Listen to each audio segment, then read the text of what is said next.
হাজী Sohrabuddin blue Savar বিশ্ববিদ্যালয় কলেজের সাবেক জিএস এবং ব্যবসায়ী। আমি এই পানপাড়া মৌজাতে কিছু জমি ক্রয় করি।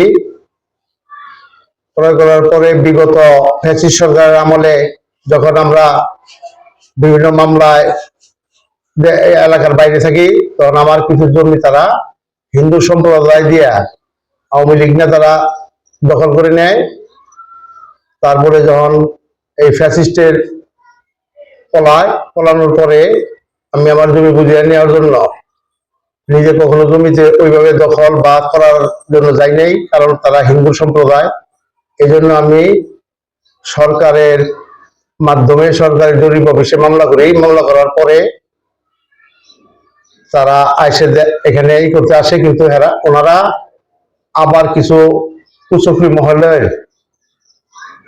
বুদ্ধিতে তারা ওই জরিপ অফিসের লোকদের কাজ করতে দেয় না। আমার কথা হলো, সরকারি ভাবে যেইভাবে করা হয় আমি চ্যালেঞ্জ করছি, আমি কোন সরকারের সম্পত্তি বা কোনো হিন্দু লোকের সম্পত্তি দখল করি নাই এবং করব না। এটা আমি গ্রান্টেড। যে কোনো প্রশাসনের মাধ্যমে সুষ্ঠু তদন্ত করে আমার জমি আমি ফিরে পেতে চাই। করার জন্য একটি কুচক্রী মহল এই বিভিন্ন ফেসবুক এবং অনলাইনে বিভিন্ন সময় এই বিভিন্ন লেখা লিখতেছে।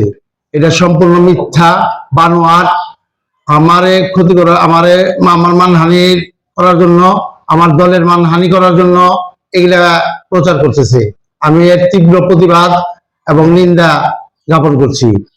আমার প্রশাসন, আমার দেশের প্রশাসনকে অনুরোধ করব, তারা যেন সুষ্ঠু তদন্ত করে এর ন্যায় বিচার করে। এটা আমার আহ্বান।